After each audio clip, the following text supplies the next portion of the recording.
Well, hey everyone. This week's travel tip, I want to address hotels. I've addressed airlines, I've addressed cruises, I've addressed all-inclusives, but I haven't really spent a lot of time speaking solely to the idea of how to choose a hotel. And I think that gets overlooked. There's been a lot of articles recently, or a lot of discussion about these sites where you can go out and bid on the hotel you want to stay in.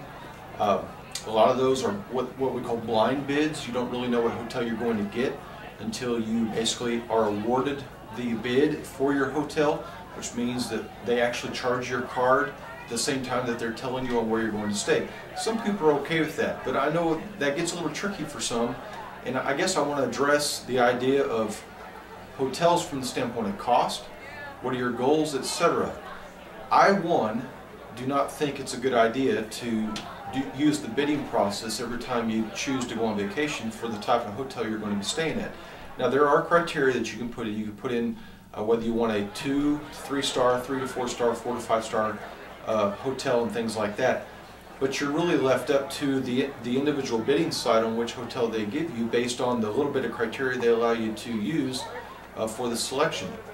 And then again, you basically go in and you bid the amount you want to spend for that level of hotel, and if there is a hotel willing to take your bid, then a lot of times you can get some very cheap accommodations using that approach. But again, here's what I want you to consider. For instance, I'll use my own personal trip that we're about to go on. I'm staying at 2 different levels of hotels for our next cruise, for our pre-cruise stays. Now we're driving down to the port. We're going to take a 2-day little trip to get down there. So we're going to be spending one night in transit between our house and Dallas, or in Dallas I should say, between here and Galveston, where our cruise is going to be leaving out of.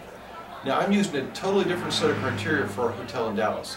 I've been to Dallas. Dallas is not a part of my stay from the standpoint of a tourist standpoint or what I'm viewing as a part of my trip. It's just a logistical step to get me to the port. So I'm staying at a La Quinta. It's probably, if you were to give it a star rating, it's probably 2.5 star. I'm using the criteria of location, close to the interstate, ease of access in and off the interstate, and price. So that's really my criteria. And then cleanliness and things like that. I want a hotel that's going to be clean, that is going to offer some form of continental breakfast, or at least some form of breakfast in the morning, so I don't have to worry about going out of the hotel to find something to eat. And that's really the criteria I'm using for that part of the trip. So I'm willing to scale my budget way back and go for something a little cheaper.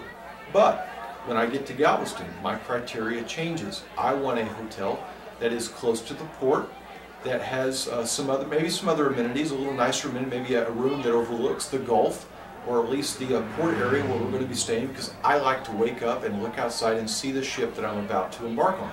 So criteria is totally different.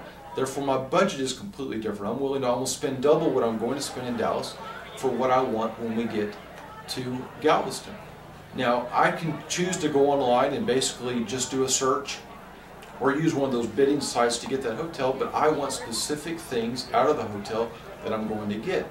And I'm not willing to leave it to chance by going out and bidding for that hotel. So I did a search based on the area and the amount that I know I would probably spend, and that's how I choose the hotel. Now, if you're going to Europe or England, or if you're going to be in the Caribbean, what do you want out of your hotel? Do you want it just to be a place you're going to come in and lay your head down, or do you want it to be a part of the experience? Some people think that they can just go as cheap as they can possibly get on their hotel and still have a great vacation. That may be true in some areas, but if you use cheapness or the bidding rule for your hotel selection, and that hotel is a big part of where your vacation or where you're staying, you may be sorely disappointed. It may take away from your overall vacation experience. For example, going to the Caribbean, if you choose to go on a budget just because you don't think you're going to be in your hotel that much, and you choose to scale back for the sake of cost on your hotel, you may find that hotel is far less superior in cleanliness than hotels of a much higher value. You may find out that you have to go off-site to get any kind of decent food, and you may find out that hotel's a ways away from where you want to spend the majority of your time, i.e. the beach or near the town and shopping, etc. Orlando's another good example. Some people like to use cheaper hotels as a part of their planning process when they get to Orlando. But then you come to find out that, again, the hotel wasn't that clean. There's very few amenities at the hotel. It cost you to get from the hotel to the parks, whether it's Universal or Walt Disney World or whatever, so that all of a sudden that cheap hotel becomes a bit of a burden. So I guess I say this, when you go to select your hotel, sometimes cheap isn't always good, and that goes for a lot of different areas, but especially in hotels. A hotel that's cheap, a hotel that accepts your bid online because you bid something really cheap, there may be a reason that's the case. You may get there and find out that spending one night in that hotel may be more of a nightmare than just a part of the necessary part of your trip, and I hope that makes sense. So ask yourself, do I want a place that's close to where I'm going to be so I don't spend all my time on the road? Do I want a place that offers breakfast in the morning so I don't have to worry about going out and finding something to eat, again, which is going to take time away from your trip? Do I want a place that's comfortable and safe and maybe not so noisy? Maybe that cheaper hotel was close to the interstate and you don't want to spend 7 nights during your relaxing vacation hearing traffic go by every night, or maybe it was a cheap hotel that only had one outside pool and the clientele that was attracted to that hotel decided they were going to spend the majority of their evenings drinking out by that pool, which could have taken away from your overall relaxation experience on your vacation.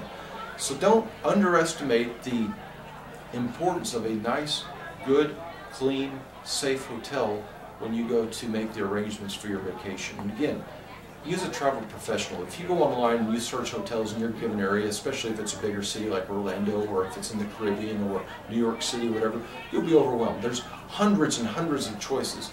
And unless you're very familiar with the area, you may be choosing a hotel strictly on budget, and it may put you in a part of the town that you don't really feel safe for you and your family. So use professionals that have traveled to those areas, who have experience with different hotel chains, and they can help you find a good hotel. And maybe you have to bump your budget up a little bit for your hotel and take away from other parts of your budget just so you have a safe, good, relaxing time on your vacation. Because remember, it's a vacation. It's not supposed to be just something hit and miss where you go down and it's a quick in and out during your trip where you just get down there and rush around, do everything, and come back home. That's not a vacation.